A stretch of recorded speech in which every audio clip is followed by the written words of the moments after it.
ঋতুৰাজ টাইমিটৰ দৰ্শকসকলৰ বাবে এই মুহূৰ্তত লৈ আহিছোঁ এটা ডাঙৰ খবৰ। এতিয়া বাংলাদেশীৰ নাম যদি এনআৰচিত অন্তৰ্ভুক্ত হৈ আছে তেনেহ'লে তেওঁলোকো কোনো কাৰণত হাৰি নাযায়। যদি বাংলাদেশী বুলি সন্দেহ হৈছে তেনেহ'লে নিশাই বিতৰণ কৰা হ'ব বাংলাদেশীক। অবৈধ স্বামীক যিদৰে বিচৰা হৈছিল ৰাজ্যখনত ঠিক একেদৰে এতিয়া বাংলাদেশীকো একেদৰে বিচাৰ খোচাৰ কৰি এইখন দেশৰ পৰা বিতৰণ কৰা হ'ব বুলি ৰাজ্যৰ মুখ্যমন্ত্ৰীগৰাকীয়ে মন্তব্য কৰিছে। এটা ডাঙৰ খবৰ টাইমিটৰ দৰ্শকসকলক এই মুহূৰ্তত জনাইছোঁ। অবৈধ স্বামী বিচৰাৰ দৰেই বাংলাদেশীৰ বিৰুদ্ধে ৰাজ্যত চলিব অভিযান। ৰাজ্যৰ মুখ্যমন্ত্ৰী ডক্টৰ হিমন্ত বিশ্ব শৰ্মাই কৰিছে মন্তব্য। বাংলাদেশী বুলি সন্দেহ হ'লে নিশাই কৰা হ'ব বিতৰণ। মুখ্যমন্ত্ৰীয়ে বাংলাদেশী বিতৰণ সন্দৰ্ভত কৰিছে ডাঙৰ মন্তব্য। ৰাজ্যজুৰি বাংলাদেশী বিতৰণ সন্দৰ্ভত চলি আছে এক প্ৰকাৰ ক্ৰিয়া প্ৰতিক্ৰিয়া। বিদেশী বহিষ্কাৰ আৰু এনআৰচিৰ মাজত সম্পৰ্ক নাই বুলি ৰাজ্যৰ মুখ্যমন্ত্ৰীয়ে কৰিছে মন্তব্য। বিদেশী বহিষ্কাৰ আৰু এনআৰচি সম্পূৰ্ণ পৃথক আৰু বেলেগ বস্তু বুলি উল্লেখ কৰিছে। এনআৰচিত নাম সোমালেই বিদেশী স্বদেশী হৈ নাযায়, এই কথা ৰাজ্যৰ মুখ্যমন্ত্ৰীগৰাকীয়ে উল্লেখ কৰিছে।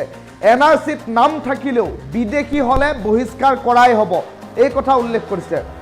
বিদেশীক খেদি দিয়াৰ অধিকাৰ মহামান্য সৰ্বোচ্চ ন্যায়ালয়ে দিছে আৰু এয়া আইন বিৰুদ্ধ কথা নহয় বুলি মন্তব্য প্ৰকাশ কৰিলে ৰাজ্যৰ মুখ্যমন্ত্ৰী ডক্টৰ হিমন্ত বিশ্ব শৰ্মাই। বিদেশী হ'লে বহিষ্কাৰ কৰা হ'বই বুলি ৰাজ্যৰ মুখ্যমন্ত্ৰীগৰাকীয়ে কৰিছে মন্তব্য। মুখ্যমন্ত্ৰী ডক্টৰ হিমন্ত বিশ্ব শৰ্মাই কৰিছে ডাঙৰ ঘোষণা। অবৈধ স্বামী বিচৰাৰ দৰেই বাংলাদেশীৰ বিৰুদ্ধে চলিব অভিযান। এনআৰচিত নাম থাকিলেও চৰকাৰে চলাব পাৰিব বিদেশী চিনাক্তকৰণ প্ৰক্ৰিয়া। এটা ডাঙৰ খবৰ এই মুহূৰ্তত টাইমিটৰ দৰ্শকসকলক জনাইছোঁ, কিয়নো ৰাজ্যৰ উজনিৰ পৰা নামনিলৈ এতিয়া বাংলাদেশী বিতৰণৰ দৰে এক প্ৰকাৰ কাৰ্যসূচী হাতত লৈছে ৰাজ্য চৰকাৰে। আৰু তেনে পৰিপ্ৰেক্ষিতত বিভিন্ন সময়ত দাবী উত্থাপন হৈ আহিছে যে বাংলাদেশী বিতৰণ কৰাৰ নামত প্ৰকৃত ভাৰতীয় মুছলমানসকলৰ ওপৰত অন্যায় অত্যাচাৰ হাৰাশাস্তি চলাইছে ৰাজ্য চৰকাৰে। তেনেধৰণৰ কেতবোৰ কথা এতিয়া বাৰম্বাৰ দাবী উত্থাপন কৰা হৈ আহিছে। আৰু তেনে পৰিপ্ৰেক্ষিতত বিভিন্ন মুছলমান সংগঠনে এই বিষয়টো সন্দৰ্ভত প্ৰতিবাদ অব্যাহত ৰাখিছে। কিন্তু তাৰ মাজতেই বাংলাদেশী সন্দৰ্ভত ৰাজ্যৰ মুখ্যমন্ত্ৰী ডক্টৰ হিমন্ত বিশ্ব শৰ্মাৰ ডাঙৰ মন্তব্য যে অবৈধ স্বামী বিচৰাৰ দৰেই বাংলাদেশীৰ বিৰুদ্ধে চলিব অভিযান আৰু বাংলাদেশী বুলি সন্দেহ যদি হয় তেনেহ'লে নিশাই বিতাড়িত কৰি দিয়া হ'ব বাংলাদেশীক। মুখ্যমন্ত্ৰীয়ে ডাঙৰ ঘোষণা কৰিছে। আৰু বিদেশী বহিষ্কাৰ আৰু এনআৰচিৰ মাজত সম্পৰ্ক নাই। বিদেশী বহিষ্কাৰ আৰু এনআৰচি সম্পূৰ্ণ বেলেগ বিষয়। আৰু এনআৰচিত নাম সোমালেই বিদেশী স্বদেশী হৈ নাযায়। এনআৰচি থকাৰ পাছতো যদি কোনো লোকৰ ওপৰত সন্দেহ উপজে, এনআৰচিত নাম থাকিলেও যদিহে তেওঁ বিদেশী হয় তেনেহ'লে তেওঁক বহিষ্কাৰ কৰা হ'ব। বিদেশীক খেদি দিয়াৰ নিয়ম অধিকাৰ মহামান্য উচ্চতম ন্যায়ালয়ে দিছে আৰু এয়া আইন বিৰুদ্ধ কথা নহয় বুলি ৰাজ্যৰ মুখ্যমন্ত্ৰীগৰাকীয়ে কৰিছে মন্তব্য। এই মুহূৰ্তত বাংলাদেশী সন্দৰ্ভত ৰাজ্যৰ মুখ্যমন্ত্ৰী ডক্টৰ হিমন্ত বিশ্ব শৰ্মাৰ মন্তব্য আছে। মন্তব্য এই মুহূৰ্তত টাইমিটৰ দৰ্শকসকলক শুনাই লৈছোঁ। মই আগতে কৈছোঁ যে আজি অসমীয়া মানুহৰ সুৰক্ষাৰ ক্ষেত্ৰত অসমীয়া লোকসকল যদি নিজে জাগ্ৰত হয় তেতিয়া মোদী ডাঙৰীয়াৰ সহায়ত কোনো অসুবিধা নাই। সমস্যাটো হৈছে অসমীয়া মানুহখিনিয়ে কম্প্ৰমাইজ কৰিব নালাগে।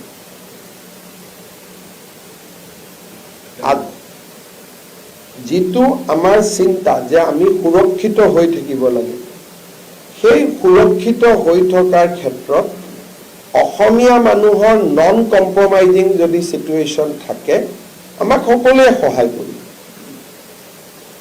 কিন্তু যেতিয়া আমাৰ কম্প্ৰমাইজিং পজিশ্যন থাকে, মোদী ডাঙৰীয়াই আমাক কৈছে যে পুছবেক কৰক, অসমীয়াই কৈছে কিয় পুছবেক কৰি আছে। আটাইতকৈ সমালোচনাটো অসমীয়া মানুহে কৰি আছে, কংগ্ৰেছ হওক বিজেপি হওক বেলেগ কথা।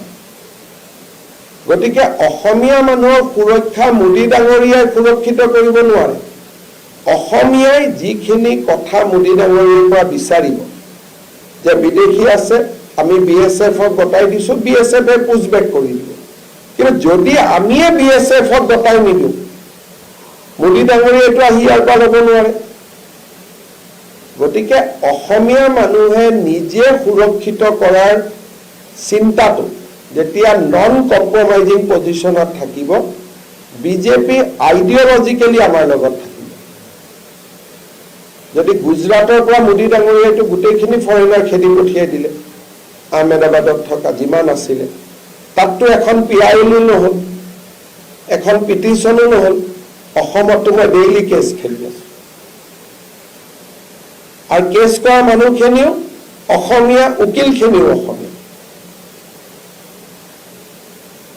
গতিকে আমাৰ জাতিটোৰ ভিতৰত একতা থাকিলে মোদী ডাঙৰীয়াৰ চৰকাৰখনৰ পৰা, অমিত শ্বাহ ডাঙৰীয়াৰ পৰা আমি বহুত সুবিধা ল'ব পাৰিম, যদি আমাৰ নন কম্প্ৰমাইজিং হয়।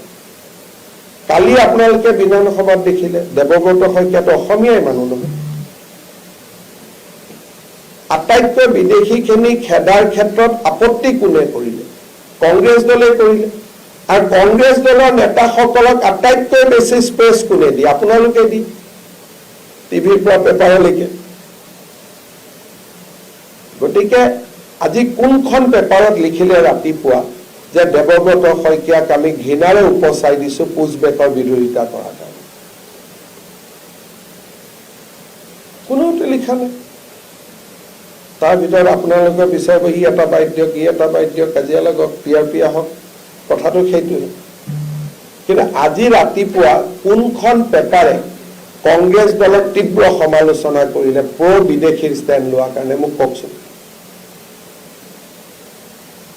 মইতো ৰাতিপুৱা হেডলাইন চাইছো, মোৰ বক্তব্যটো দিছে, কিন্তু কোন আজিৰ দিনটোত কিমানটা সংগঠনে আন্দোলন কৰিছে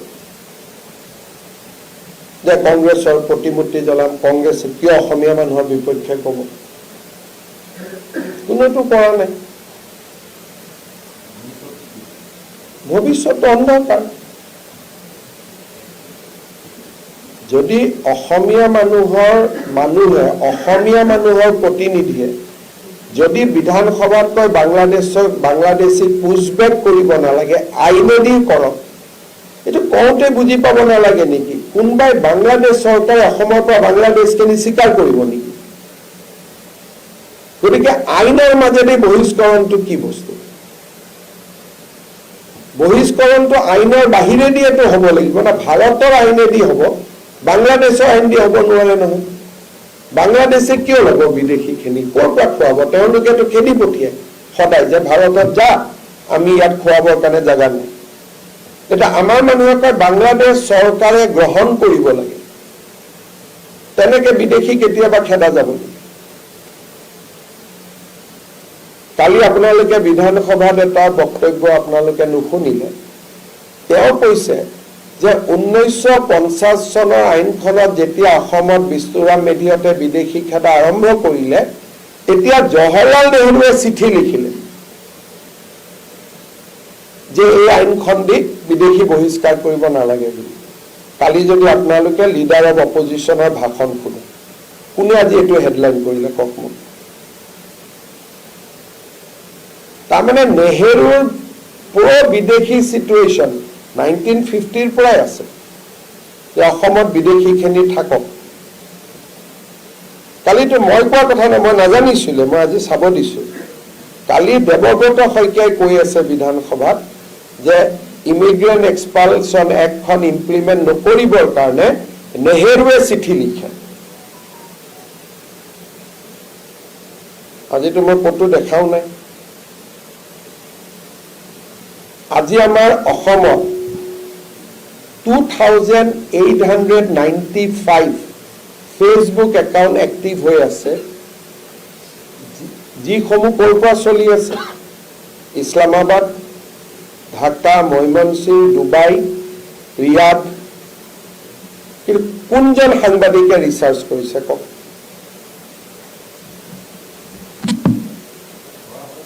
এইটো ৰিচাৰ্চ কৰিবৰ কাৰণেতো একোৱে নালাগে, মাত্ৰ কমেণ্টখিনিলৈ যাব লাগে, গৈ চাব লাগে যে ইয়াৰ এড্ৰেছটো ক'ত আছে।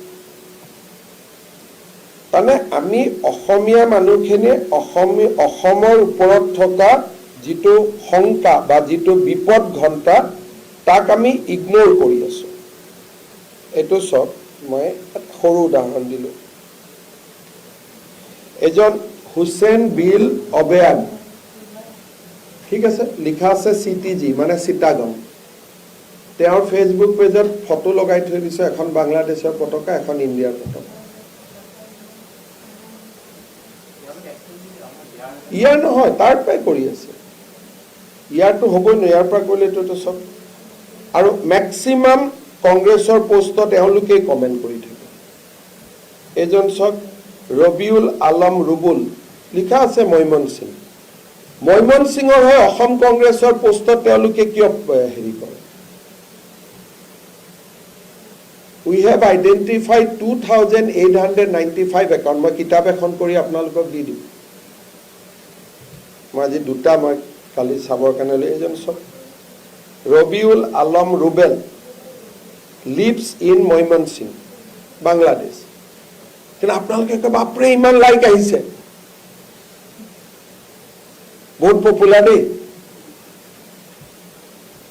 কিন্তু যিখন ৰাজ্য চাৰিওফালৰ পৰা শত্ৰুৰ মাজত আছো, কোনো এজনে আপোনালোকে ইয়াত মই কোনো মেজিক কৰা নাই, মইতো চিম্পল চাইছো। মই এইকেইটাতো আহিবই নোৱাৰে, ক'ৰ পৰা আহিছে চাচোন বাবা। 10টা হাজাৰ হাজাৰ একাউণ্ট পেলেষ্টাইন, আৰু অকল পেলেষ্টাইনৰ কাৰণে লিখে আৰু অসমৰ কাৰণে লিখে। 2,895 একাউণ্ট। এতিয়া মোদীয়ে আমাক কেনেকৈ সহায় কৰিব? আমি এইবিলাক ৰিচাৰ্চ কৰি দেখুৱালেহে মোদীয়ে আমাক সহায় কৰিব পাৰিব, ইণ্টাৰপোলত দিব পাৰিব, চাব পাৰিব। আমিতো আমাৰ চাৰিওফালে থকা নিৰাপত্তাহীনতাৰ পৰিৱেশটো আমিয়ে বুজি পোৱা। আমি অসমীয়াসকলে তাক বুজি পালে, এইটোতো মুখ্যমন্ত্ৰীৰ কাম নহয়। আপোনালোকেওতো পেজকেইটা চাব পাৰে নে অকল এইটো মুখ্যমন্ত্ৰী?